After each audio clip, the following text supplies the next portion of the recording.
Hello everyone, Hamas28 here, and today we're back in the world of Dusty Hell. Let's get right into it. So in today's episode, we're going to be tearing down the old mob farm and building a new and improved version that should get us way more mobs. Now, in addition to that, I'm also going to have to start torching up the area around us to really concentrate the spawns directly into the mob farm. Why is there a spider inside? You should not be here. That way we can get even more mob drops to start fueling the rest of the factory, because even though this cow portion does work, if I just feed the mobs directly into the mob grinder, it'll be even more efficient with using the mob duplicator to produce other things like ender pearls. Now, in order to build the mob farm, we're going to need a bucket of witch water because we're going to be using cursed earth, which, as you know, is made with a drop of evil, and a drop of evil is a pretty low chance, about 10%, from wither skeletons affected by looting. So we are going to get looting on our sword here, so we can get a better chance than 10%.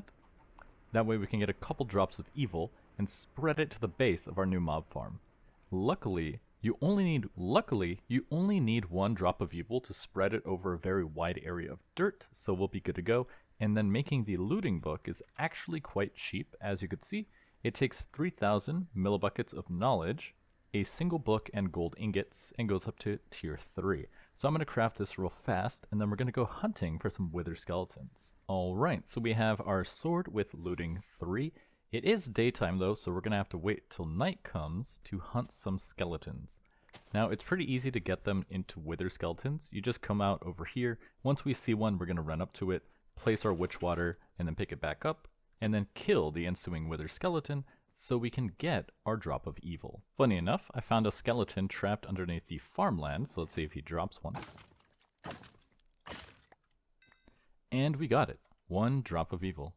It's that easy. So phase 1 is complete, collect a drop of evil. Now phase 2, tear down the old mob farm and rebuild it anew. So luckily we do have a ton of dirt ready to go. With 5 stacks of dirt, we should be able to make a pretty sizable mob farm. We're also going to need a bunch of conveyor belts, as you can see here, which are really cheap, along with our open block fans to push all the mobs down into the central chamber. Now we're going to be building this right above this mob crusher factory right here, and that should keep everything ready to go. I am going to have to start pumping stuff out though, because right now this is only pumping out the essence. We're not handling anything else.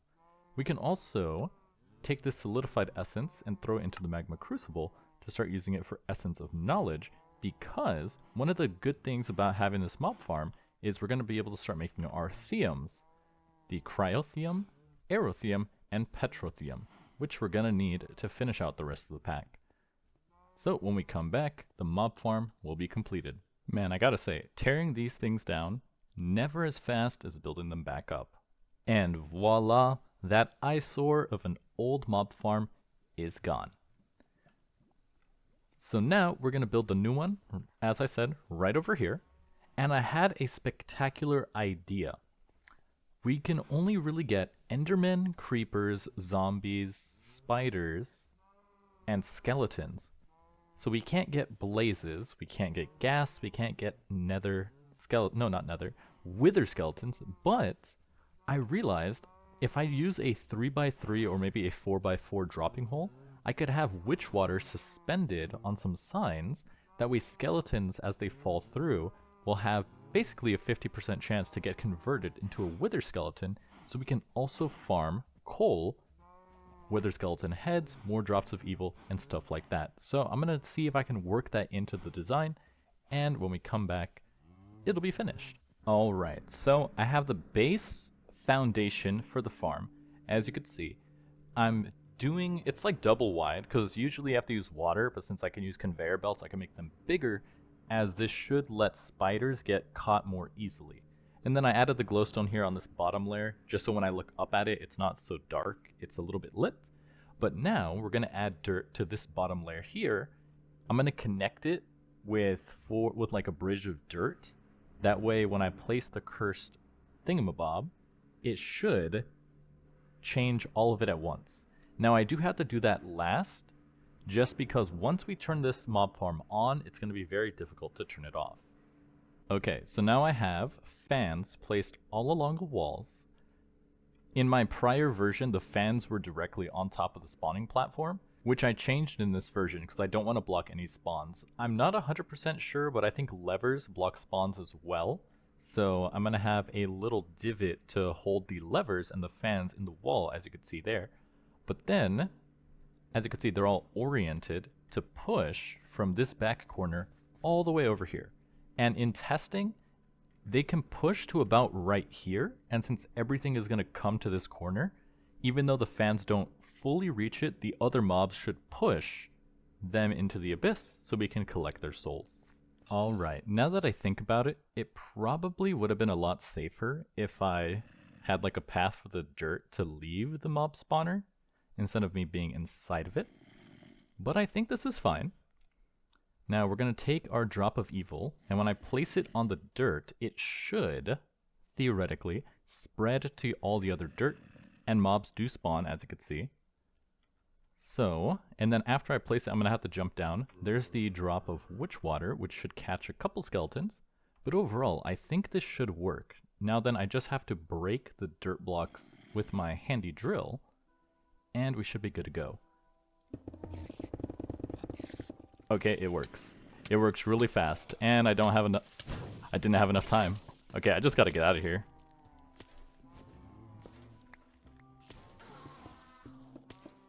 Okay, that worked way too fast. That was actually extremely surprising. Let me change this back to a single block. Yeah, the mobs started immediately. I was not expecting that.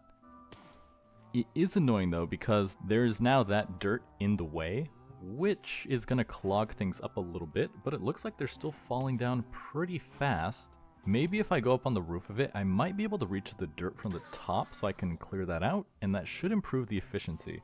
But as you can see, this stuff is happening really fast, which means this mob crusher is going to start getting full really fast too.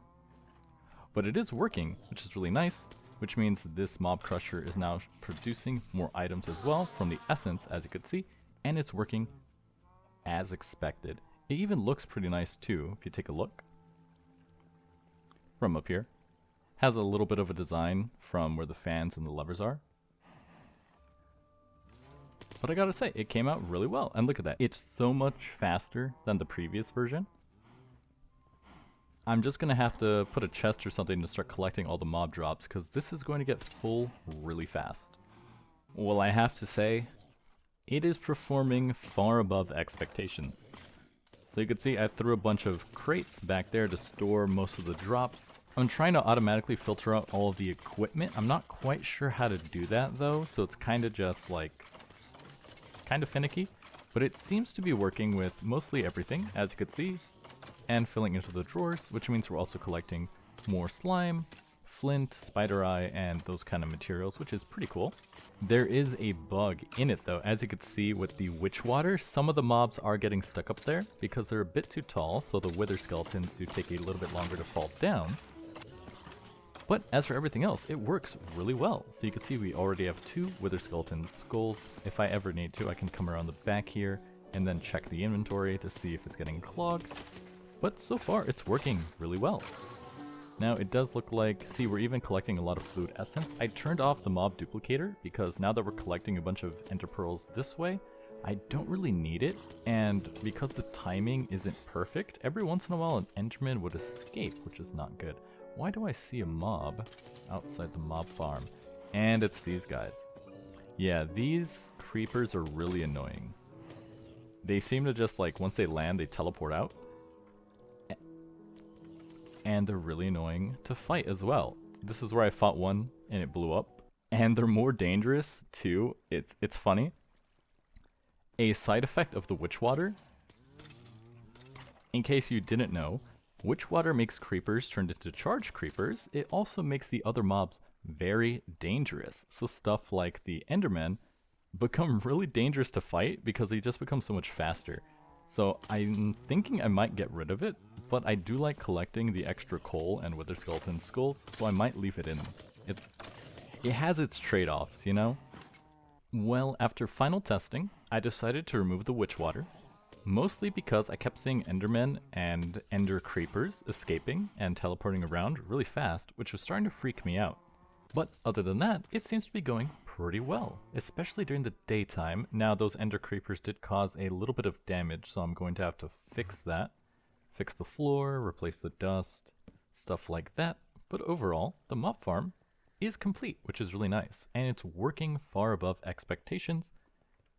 The last thing I would say I had to add was I just came downstairs, and if you take a look, I just added a portable tank to collect the excess essence, because if you take a look in here, essence from industrial foregoing, we can use it in the vat to make nutrient distillation for Ender IO, which has a lot of uses.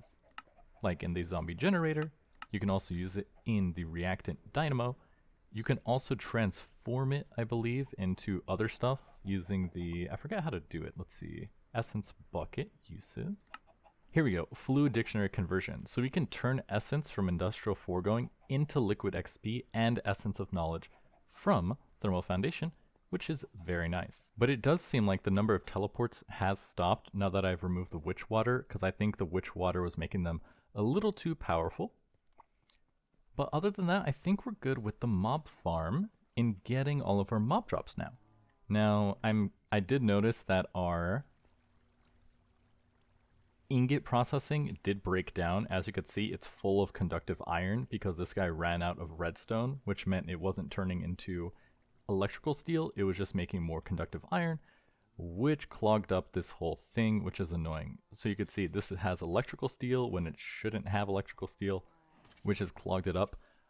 I'm gonna try and figure out a better way to do this.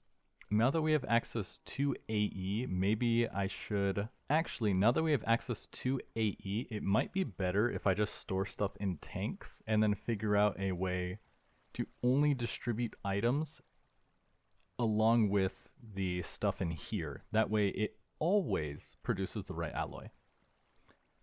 So I'll have to figure that out because this does have a tendency to break down. Now we do get redstone from the mob farm. As you can see, we have 35 in here, so it's pretty slow, but it is redstone that we can use in here. But other than that, it's pretty good. Now, in order to continue the quest book and finish off another hell, we are going to have to make the other theiums, as I said.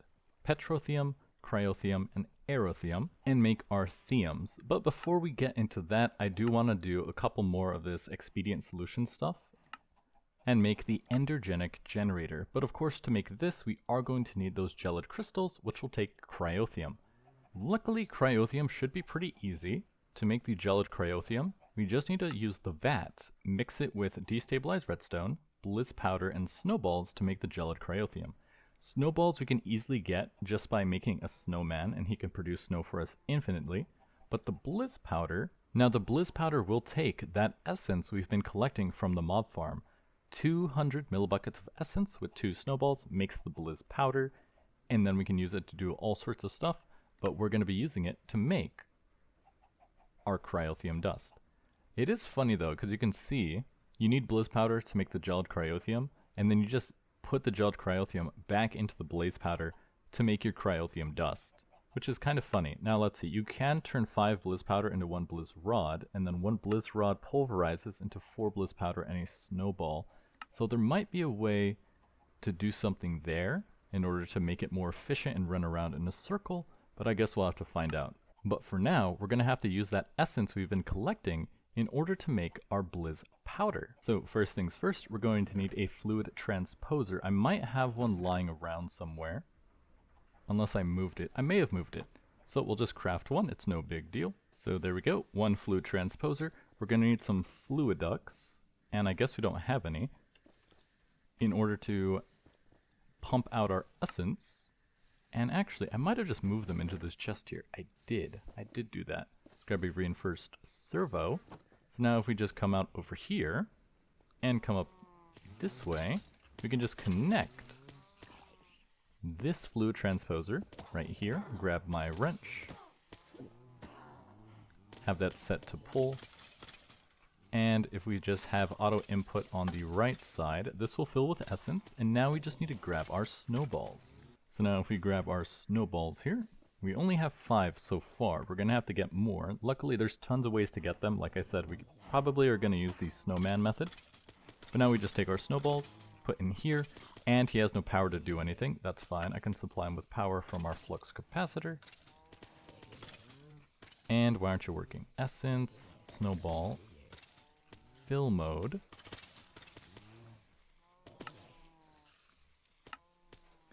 It takes 2 snowballs. There we go. Snowballs go in, and it looks like it is going very slow. So we're going to have to slap some augments into this fluid transposer to make it go a little bit faster. But this will produce our very first Blizz powder. And then we can use the Blizz powder in the vat to make our gelid cryotheium. Now we are going to need a good way to make snowballs, which seems like it's going to be this froster. Let's see. Supplied water. So we have to give it a bunch of water to work. But then how do I actually make you froster? I guess neither worked. But hey, there's our first Blizz powder. And there's a teleporting enderman downstairs. Uh-oh, I think he has witch water because he's running really fast. Okay, the creeper left. But looks like we also can't use the chiller as well. Instead, we're going to have to use the... Oh, this is annoying. How do I... Snowball. We're going to have to use the glacial precipitator instead. So we're going to save this. We need a machine frame. Going to need a piston. Going to need a redstone reception coil. And then 2 gears. See, this is so nice. Just clicking through. Click, click, click. Item built. Done. Now we just have to supply this guy with water and we're good to go. Luckily we have all our water production in one place, so we could just move this around. Maybe even instead of storing the essence in the portable tank, I just store it directly into the AE system. So now if we just do this, those are still cooking. And let's see, just put you right here. There's nothing in here, right? Yeah, they're done. And why aren't you getting water? In the back should be this one. Which one? Oh, I think this is the back. There we go. Now it's filling with water. Set it to snowball. And now if we just grab some cables... Actually, can I just do this? Oh, you can. Cool. You can use your boar as a battery. We can use the glacial precipitator to make our snowballs. Now we just have to move the snowballs into a vat in order to make our gelid cryotheium with destabilized redstone. So let's grab a vat real quick. And normally making a vat is really annoying because it takes 4 alchemical imbuers. But now we could just click through it and it's so much faster. Still takes a lot of clicks though. 2 dark bimetal gears, put it all together and make another vat. Finally. Even with AE, it still takes so much work just to make a simple vat. But now we could just put our snowballs directly output.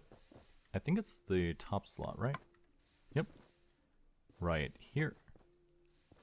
That should push these snowballs in. Blizz powder. Then we need destabilized redstone and a capacitor. And then we can make our first gelid cryotheium. So we're just going to steal some of the destabilized redstone from one of these crucibles because they're not doing anything with it. Supply that in here. Add in our capacitor. Now we do have to wire this up to some power, which I did not bring power cables. 1 second. Alright, now let's wire this guy up and over.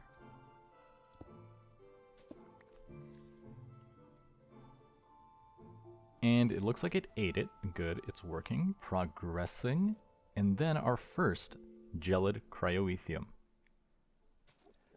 Now we just have to combine it with the Blizz powder to make our cryotheium dust. Where did I leave my thingamabob? Oh right, I remember. It's over there. So I need to make a second fluid transposer.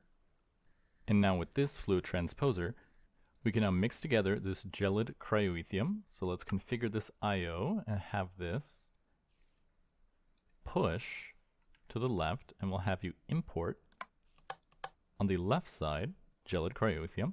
And now, with a little bit of bliss powder, we can make cryotheium dust. And then finally, cryotheium dust comes out. That's 2 dusts ready for the final chapter. Okay, that was extremely painful. I'm gonna have to definitely make this a lot better to use. We're gonna need a lot of this cryotheium dust anyway, because it has a lot of applications. As you can see, it makes thermal elementals, makes ice, you can mix it. Actually, I would never actually use these crafts, but we need a lot of it to make our mana dust. Luckily, there's not too many steps, as you see. Mix essence with snowballs to make the cryotheium. Mix that cryotheium with snowballs and redstone to make the gelid cryotheium, and then retransfer the gelid cryotheium with the bliss powder to make cryotheium dust. It can definitely be improved, so I don't have to run around back and forth, because it'll be so much easier once I don't have to do that. But honestly, this episode has gone on quite long enough. As always, I'm your host, Hamas28, and I'll see you guys next time.